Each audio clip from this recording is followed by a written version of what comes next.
இம்மந்திரம் காட்டும் சைவம்.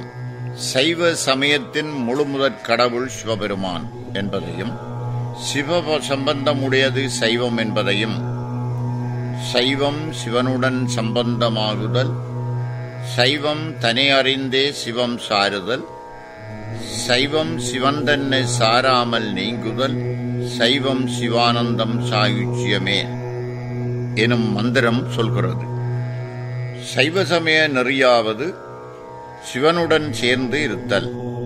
சிவம் என்பது சைவ நெறிமுறை அறிந்து சிவனோடு கூடியிருத்தல்.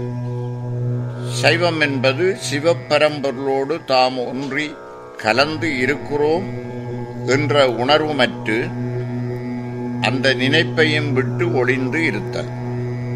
இப்படி சிவத்தோடு சிவமாக கலந்து சிவ சிந்தனையில் சிவானந்தம் பெற்று பரம்பொருளோடு இரண்டரக் கலந்து நிற்றலே சாயுச்சிய நிலை அடைதலாம்.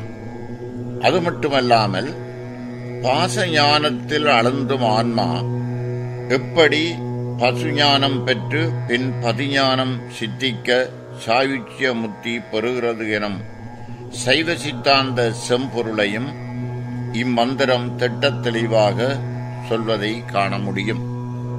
முழுமுதற் கடவுள் சிவபெருமான் என்பதையும், எவ்விடத்தில் அவனை பணிந்தால் பணிபவர் உள்ளத்தை கோயிலாக கொள்வான் என்பதையும் பின்வரும் மந்திரம் உணர்த்துகிறது. நாடும் நகரமும் நல் திருக்கோயிலும் தேடித்திரிந்து சிவபெருமான் என்று பாடுமின் பாடி பணிந்தபின் கூடிய நெஞ்சத்து கோயிலா கொள்வனே. நாடு நகரங்கள் எல்லாம் நல் திரு கோயில்கள் இருக்கின்ற இடங்கள் என்று தேடிப்போய் அங்கெல்லாம் இருக்கின்ற சிவபரம்பொருளை கண்டு சிவபெருமானை என்று பணிந்து போற்றி பாடுங்கள். பாடி பரவி வணங்கி நில்லுங்கள். இப்படி வணங்கி பணிந்தால் பணிபவர் உள்ளமே கோயிலாக கொண்டு எழுந்தருளுவான் பரம்பொருள் என இம்மந்திரம் கூறுகின்றது. அது மட்டுமல்ல, சைவ சித்தாந்தம் கூறும் முப்பொருள் உண்மையையும் திருமந்திரம் சித்தாந்த சாஸ்திரங்கள் தோன்றுவதற்கு முன்னே கூறிவிட்டது. முப்பொருள்கள் பதி பசு பாசம் என்னும் மூன்று, அவை மூன்றும் அனாதியான உள்பொருள் என்பதை பதி பசு பாசம் எனப்பகர் மூன்றில் பதியினைப் போல் பசு பாசம் அனாதி, பதியினை சென்றணுகா பசு பாசம், பதி அணுகில் பசு பாசம் நிலாவே என்கிறது மந்திரம். பதி பசு பாசம் என்று சொல்லப்படும் மூன்றில் இறைவனைப் போலவே உயிர்களும் அவற்றை பற்றியிருக்கும் பந்த பாசங்களும் அனாதியானவை. தலைவனாகிய இறைவனை ஆன்மாக்கள் அணுகுவதில்லை. காரணம் அவற்றை பற்றியுள்ள பாசங்களாம். ஆனால் இந்த ஆன்மாக்கள் தலைவனாகிய பதியை நெருங்கினால் அவற்றை பீடித்துள்ள பாசங்கள் நில்லாது விலகிப்போம் எனும் சைவ சித்தாந்த உண்மையை இம்மந்திரம் சொல்கிறது. சித்தாந்த நெறி நின்று இறைவனை தொழுதால் சிவம் முத்தி சித்திக்கும். வேதாந்த தெளிவே சைவ சித்தாந்தம். இது காட்டும் பொருள் சிவமே என பின்வரும் மந்திரம் உணர்த்துகிறது. சித்தாந்தத்தே சிவன் முத்தி சித்தித்தலால் சித்தாந்தத்தே நிற்போர் முத்தி சித்தித்தவர். சித்தாந்தத்தே வேதாந்தம் செம்பொருள் ஆதலால் சித்தாந்த வேதாந்தம் காட்டும் சிவனையே. சித்தாந்த வழி நிற்கும் சீடர்களுக்கு திருவடி பேரின்பமாகிய முத்தி காட்டுதலால் சித்தாந்த நெறி நிற்போர் முத்தி இன்பம் பெற்றவர் ஆவர். சித்தாந்தம் வேதாந்தம் என்ற இந்த இரண்டும் உயர்ந்த பரம்பொருளாகிய சிவத்தை பற்றியதாதலால் சித்தாந்தம் வேதாந்தம் என்னும் இரண்டுமே சுட்டுவது சிவனின் காட்சியே எனும் இம்மந்திரம் கருத்து மிக உயர்வானதாகும். இக்கலியுகத்தில் சைவம் சிவநெறி என்றும் சைவ சித்தாந்தம் என்றும் சிவபெருமான் என்றும் சொல்லுவதற்கு கூச்சப்படுபவர்களையும், நமது சமயத்தின் பெயர் எது என தெரியாது தடுமாறுபவர்களையும் பரவலாக காண்கிறோம். இவர்கள் திருமூலரின் திருமந்திரத்தை படிப்பார்களே ஆனால் தம் அறியாமையை புரிந்து தெளிவு பெறுவர். சைவத்தை அறிய மிக தொன்மையான, ஆழமான, அகலமான, நுண்ணிய கருத்துக்களஞ்சியமாயுள்ள திருமந்திரத்தை படித்து வாழ்வின் பயனை பெறுவோம்.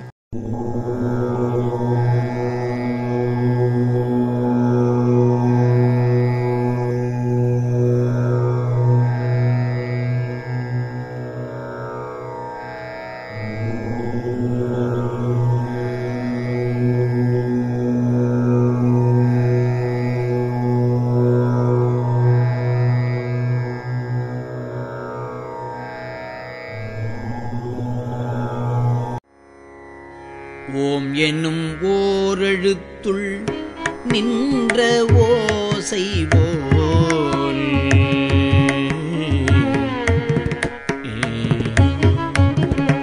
ஓம் என்னும் ஓரெழுத்துள் நின்ற ஓசை போல் மேல் நின்ற தேவர்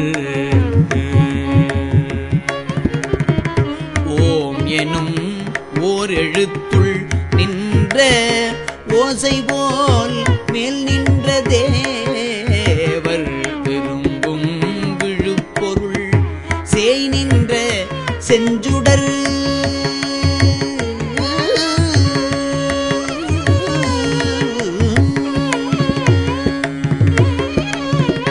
சேய் நின்ற செஞ்சுடர் எம்பெருமானடி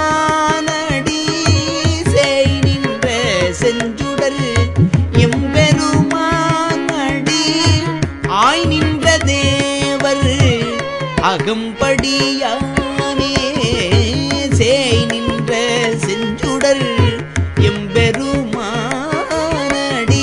ஆய் நின்ற தேவர் அகம்படியா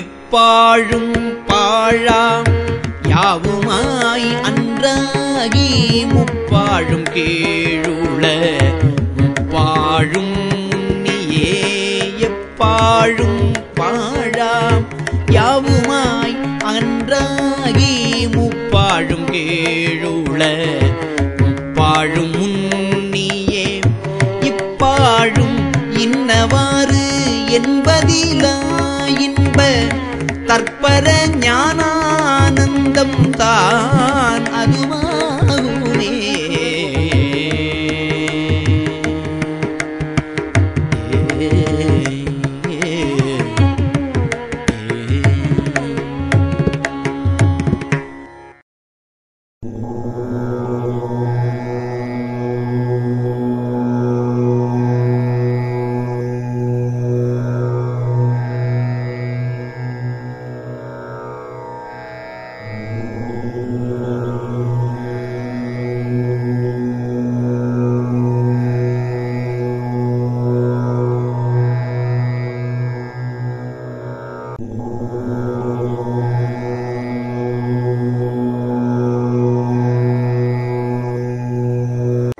மண் சக்தி ஆதி மணி ஒளி மாசோபை அன்னதோடொப்பமிடல் ஒன்றாமாறது இன்னியல் உற்பலம் ஒன்சி நிறம் மனோ பன்னிய சோபை பகர் ஆறும் ஆனதே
சத்தி சிவம் பரஞானமும் சாற்றுங்கால் சத்தி சிவம் பர